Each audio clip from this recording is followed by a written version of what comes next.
Hi everyone! Magluto po tayo ngayon ng isang very nutritious and budget-friendly na recipe. So, gagawin po natin ay ating ipiprito yung tofu hanggang maluto at ating sliced into cubes. Maglagay ng mantika sa pan hanggang sa uminit. I-saute po natin yung ating chopped onions. Ayan, haluin hanggang sa mag-caramelize ito, haging mabango.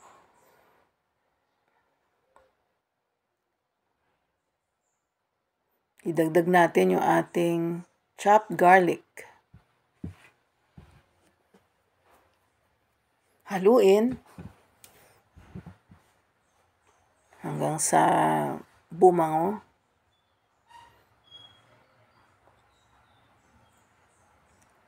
Ayan, season natin with salt, ground pepper, at yung ating Spanish paprika. Haluin natin muli.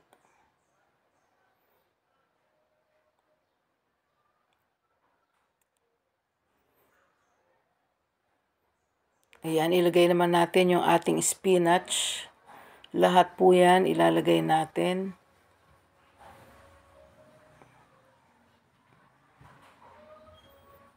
Ayan, hanggang sa maubos.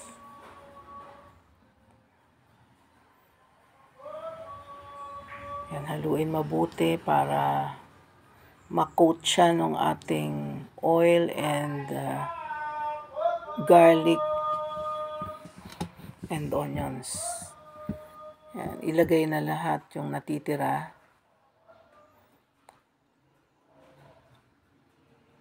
Haluin mabuti.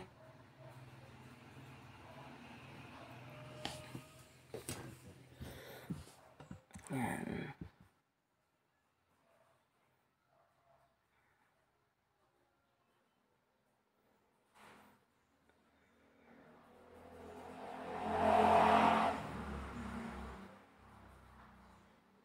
Ayan. Pag ganyan na yung itsura ng ating spinach, lalagyan na natin ng oyster sauce. Yung dami na depende sa ating taste. Pero okay lang naman na lagyan ng ganyan kasi magdadagdag naman po tayo ng tubig.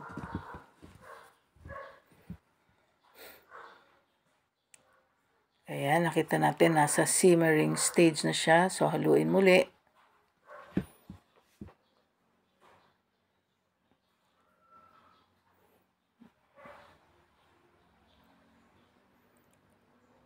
Sa mahal po kasi ng mga bilihin ngayon, kailangan nating mag-isip ng budget-friendly at the same time very nutritious meal para sa ating pamilya. At ito nga po ay talagang punong-puno ng sustansya. Ayan, ilagay na natin yung tubig.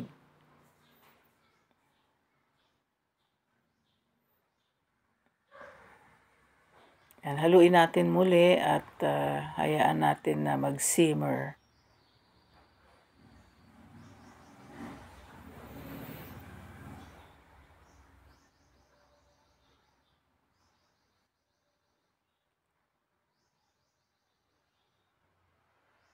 Ayan, pag ganyan na po ang itsura ng ating spinach, ayan, lumambot na siya ng gusto. Ilagay na natin yung ating inihandang slurry. Ayan, inihalo na natin, kaya lumapot na yung ating dissolved cornstarch. So, pagka malapot naman masyado, dagdagan agad natin ng tubig. At haluing mabuti.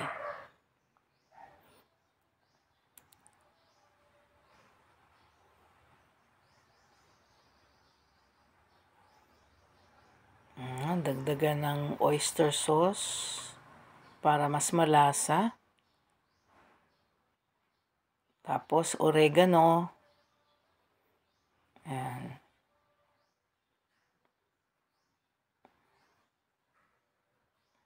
and then cloves, ground cloves. Magpapasarap po ito lalo dun sa ating sauce. Ito mga dinagdag natin na mga seasonings.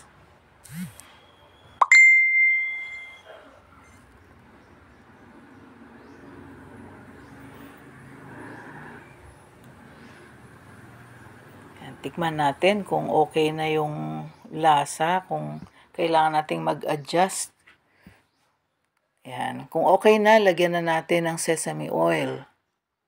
Hindi kailangan marami yung sesame oil kasi matapang ang lasa nito. Yung tama lang. And then mix. Ayan, lumapot na siya.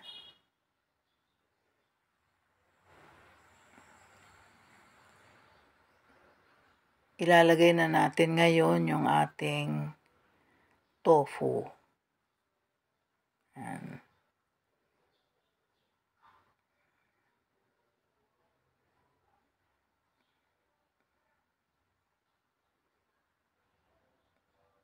Yan, lahat ilagay na natin.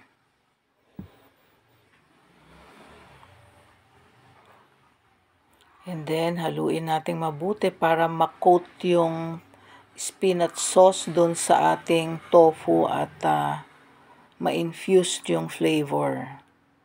Kaya pagka kinain natin yan, masarap na po yan.